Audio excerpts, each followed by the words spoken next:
Welcome back. We're going to be talking about section 1.8. We're going to be talking about working with functions.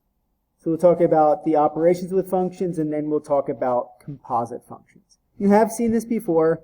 We're also going to be discussing the domain. Once again, we're looking for those domain restrictions. And our two domain restrictions, we can have division by zero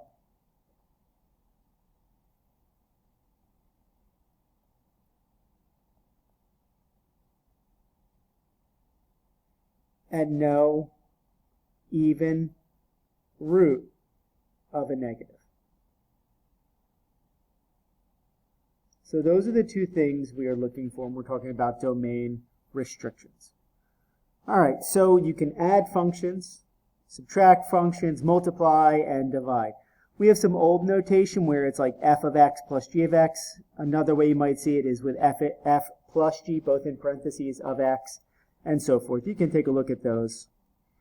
And then we'll get right into some examples. So for problem number 1, f of x is 7x minus 5, and g of x is 3 minus 2x. So we're adding these two functions together, f plus g of x.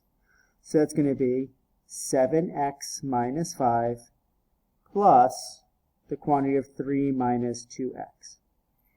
Going to get rid of my grouping symbol, so I have 7x minus 5. Distribute the positive, nothing changes, so plus 3 minus 2x. And now we just combine our like terms. 7x minus 2x is 5x. Negative 5 plus 3 is negative 2. So there's f plus g of x. Now, to find the domain, we have no restriction for f of x. We have no restriction for g of x.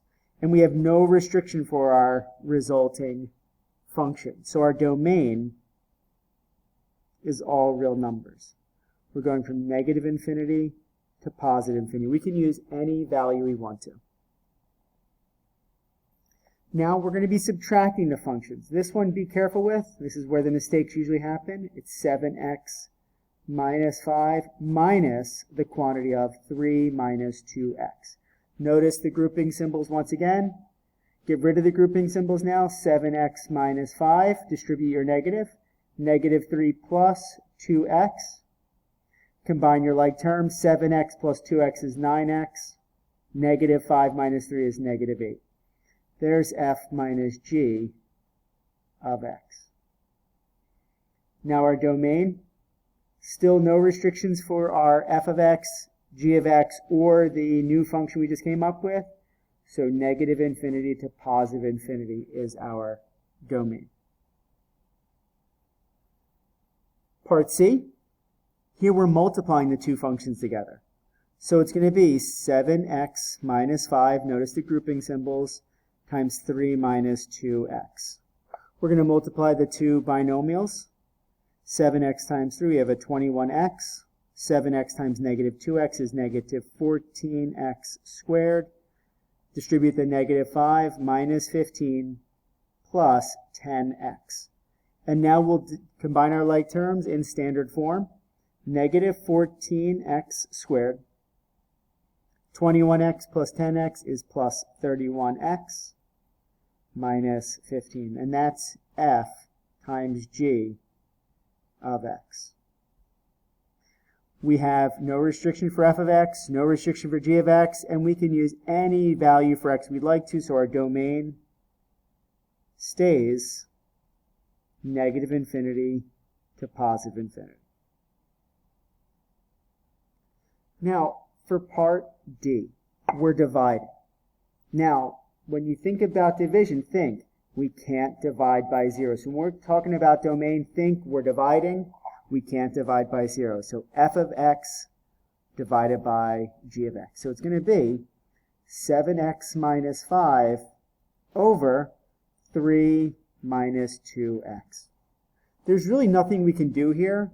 This is our resulting function. We can't clean it up. We can't do any kind of split up. That's it. That's fully simplified. Now we have to think about domain. Now there's no restriction for f and there's no restriction for g, but this is a division problem and we can't divide by 0. So what we're going to do is we're going to set 3 minus 2x equal to 0. We're going to find out which value of x would cause division by 0. So we can add 2x to both sides. 2x equals 3, divide both sides by 2, x equals 3 halves. That's the only thing we can't use is 3 halves. Now we're going to use interval notation, so think about our number line. Here's 3 halves. Open dot there, everything to the left is shaded, everything to the right. So our domain in interval notation, we're going from negative infinity to 3 halves, parentheses, and the union of 3 halves to infinity. And that is our domain for that problem. So be on the lookout, especially for those division problems that you cannot divide by 0. Now for part F, we're finding f minus g of 4. Now, we're being given a specific input. We've already found f minus g of x in part B.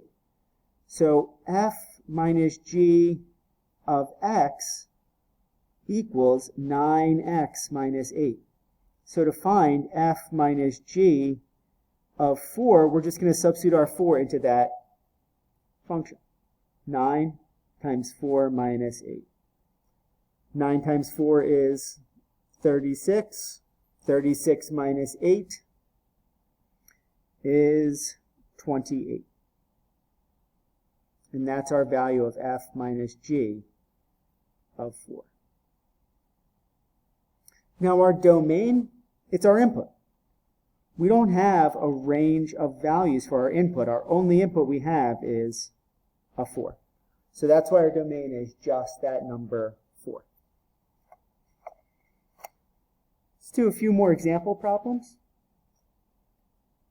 Now, we have f of x is the square root of x plus 4, and g of x is the square root of x minus 5. Now, we have to look at the domain of these because with square root, we can't take the square root of a negative. So off to the side here, we're going to set what's underneath the square root, x plus 4 equal to 0. Sorry, let's try that again. X plus 4, it has to be greater than or equal to 0. So when we subtract 4, we get x has to be greater than or equal to negative 4. So if we're using that function f, our input has to be greater than or equal to negative 4. And for g of x, x minus 5 has to be greater than or equal to 0. So x is greater than or equal to 5. So that's the restrictions we have to keep in mind. That if we're using function f, x has to be greater than or equal to negative 4. And for g of x, x has to be greater than or equal to 5. So when we're adding them, the square root of x plus 4 plus the square root of x minus 5. That's all we could do. That's f plus g of x. That's our final function. Now, with our domain, this is where it gets a little bit trickier. I'm going to graph this on the number line. So here, if we're looking at our number line, here's negative 4, here's 5. They're both going to be solid dots for this because they're or equal to. Now, we know for f, we're going this way. And for g, we're going the same direction. Now, in order for our input to work, it has to work for both of these. Now, negative 4 and above works for f, but it doesn't work for g. 5 works for g, but it also helps work for f also. So our domain is just going to be x is greater than or equal to 5. We have to use the more strict restriction. So when we write that in interval notation, it's going from 5 to infinity. For part B, the square root of x plus 4 this time, and we're subtracting the square root of x minus 5. That's it. We can't do any more than that. So our domain, once again, we have no additional restrictions. We're going to use the same domain as we did for part A, because the same restriction applies, that the domain is going from 5 with a bracket to infinity. That'll make sure it works for the entire function. Next, we're going to multiply them. So we're going to multiply the square root of x plus 4 times the square root of x minus 5. Now, we actually can multiply these using that product property and put them back together. Underneath the square root, it's just going to be x plus 4 times x minus 5, and we'll multiply the two binomials. You get x squared minus 5x plus 4x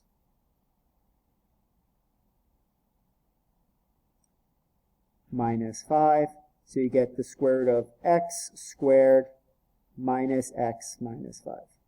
That's your function. That's f times g of x. Now, our domain. Same thing. Because if we look at it in the factored form, the x plus 4 has to be greater than or equal to 0, and the x minus 5 has to be greater than or equal to 0. We already did that in parts A, parts B, and now in part C. So our domain is going to remain the same. It's going to go from 5 to infinity. If we put a number that's less than 5, we're going to get a negative number underneath the radical. That's why it won't work. And lastly, we have f divided by g of x. So that's going to be the square root of x plus 4 over the square root of x minus 5. Honestly, for our purposes, we can leave it just like that. So I would accept that as a final answer. But if we want to be more technical, we can't leave the square root in the denominator. So we'd have to rationalize it by multiplying by the square root of x minus 5. Now, luckily enough, we've already kind of done that in the previous problem. We multiplied the square root of x plus 4 and the square root of x minus 5. So it would be the square root of x squared minus x minus 5. Well, that's not 5. Excuse me, that's a 20. Sorry about that. Over x minus 5. Now, you could either have that, or, like I said, the square root of x plus 4, square root of x minus 5. Now, the one difference here, see how the square root of x minus 5 is in the denominator? That changes some things, because we still can't divide by 0. Now, you can see it both ways. You can see it with the x minus 5 and here. That x cannot equal 5, because if it equals 5, you'd have division by 0. So if we think about it on the number line, we have our negative 4 over here. Our positive 5 now gets an open dot. So we're going that way, and that way we have to be more strict. So our domain,